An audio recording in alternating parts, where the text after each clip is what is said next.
kay Governor Susan Yap, kay E.D. Joy Reyes, sa ating member of the board ng NAS, Pato Gregorio, Mayor Rodriguez, kay Ched Commissioner Adama, sa ating mga kaibigan and benefactors from Jollibee, Mr. Fern Siu, Ms. Dorothy D. Ching, Mr. Dennis Reyes, Ms. Ellen Nunez,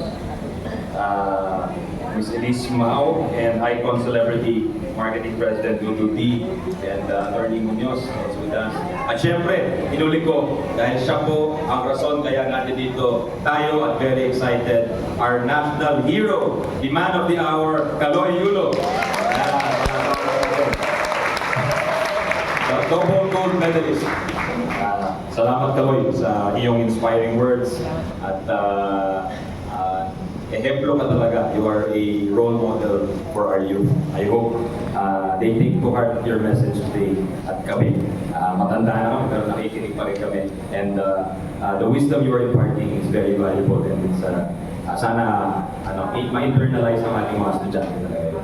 So nandito po tayo.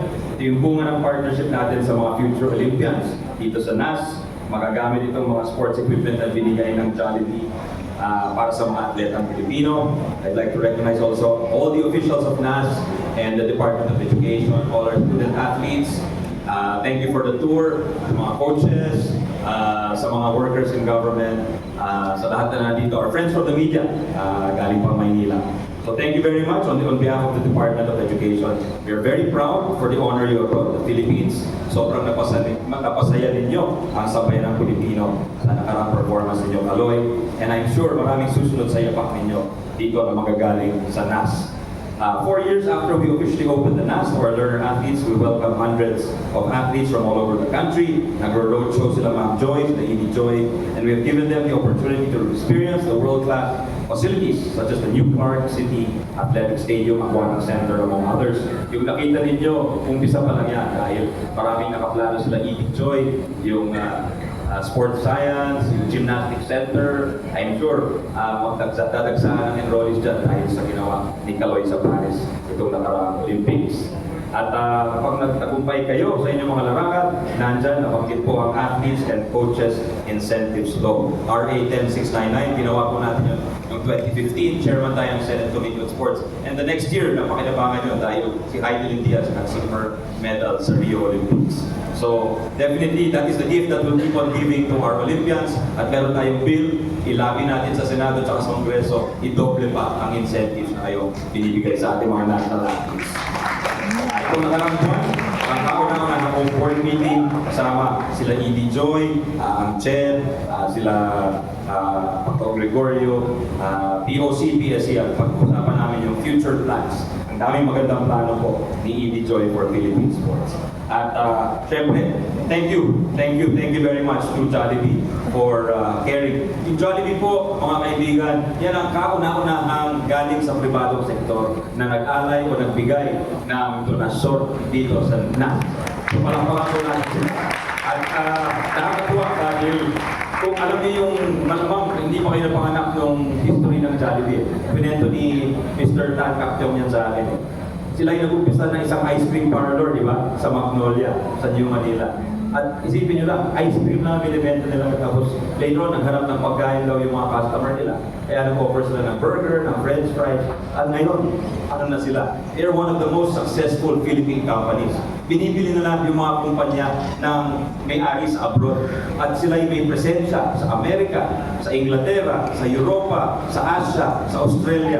So palakpakan naman po natin ang isang not just any ordinary company, but an outstanding and tatak Pinoy Filipino company, Jollibee Food Company Corporation. Maraming salamat sa inyo, Sir Ferns, Ma'am Dora, sa inyong binigay dito sa amin. And of course, huwag natin kalimutan yung kwento ni Kaloy Yulo at yung mga salita ni Kaloy Yulo. Sabi niya, ang ganda yung sinabi niya parang hindi lang para sa mga atleta, yung good life advice siya. Dahil sinabi niya, it's not always about winning. There may mga panahon na hindi ka mananalo, pero kailangan mong tiisin yun. Life is about grit, life is about resilience. So sana, yun ang maalala natin mga bata dahil maraming mga bata na apektuhan na ngayon. So yan. Kita mo, dati sa palaro, si di ba sa Malate ka nagtitrain, Kaloy, sa Malate. Mga maliit lang na gym. Isip mo si Kaloy, walang mga nas nung panahon na yun. Maliit lang na gym ang pinanggalingan niya. At syempre, sumikat siya, sumali siya ng palaro, nanalo siya doon. May nag-sponsor sa kanya papunta sa Japan. 7 years siya nag-training doon. Pero hindi siya nanalo agad. Ilan ang competition mo bago ka nanalo ng medalya, Kaloy, di ba? May Southeast Asian Games ka, may Asian Games ka. Hindi lagi siya gold medalist. Minsan hindi rin siya podium finisher. Pero yung importante, iniis po niya at nagpursige siya at nag-champion siya. So ngayon, he deserves all the victory and the glory that we bestow upon him. Maraming salamat on behalf of a great nation, Kaloy. So, hindi lang si Kaloy, pati si EJ Obiena at si Heidelin Diaz nagpunta po sa DepEd at handa po silang mag-alay ng kanilang serbisyo. At di rin alam ni Heidelin na may NAS pala tayo na pwedeng mag-train ng mga future Heidelin Diaz, future Kaloy Yulo, future EJ Obiena. Handang-handa po sila. Yun ang kagandahan ng ating mga atleta. Hindi lang galing at talino at kilas ang kanilang pinapamalas, kundi pati yung kanilang puso at yung pagmamahal sa mga kababayan po nila. Maraming salamat po sa inyong lahat. So, masyado na mahaba itong talumpati natin. Nagpapasalamat tayo sa Jollibee for 5 million worth of new table tennis, show tables, Staraflex, badminton flooring, gymnastics, taekwondo, mats. E tamang-tama, tennis, badminton, gymnastics, taekwondo, ito po ang pinakamalaking populasyon ng ating mga atleta dito sa NAS. And we'd also like to thank Jollibee for their continued support of DepEd through their Busog Talino program. Yan, kasama po sila sa feeding at we're also developing a module for our senior high school students who will be working in the food industry. So salamat po sa inyong lahat. Alalahanin po natin, when we ink new partnerships, when we enter into new partnerships, we write better futures for our learners. This is only a small event, but let us remember that this impacts generations of our learners. A simple donation, a simple turnover impacts dozens or thousands or hundreds of learners. And my wish for our young athletes, like the future Kaloys, the future EJs, the future Heidelins, and many of our athletes to succeed in their sports and to grace the podium with their heads held high for the country. Mabuhay po Kaloy Yulo, mabuhay po Jollibee, mabuhay po NAS, mabuhay po Philippines. Thank you.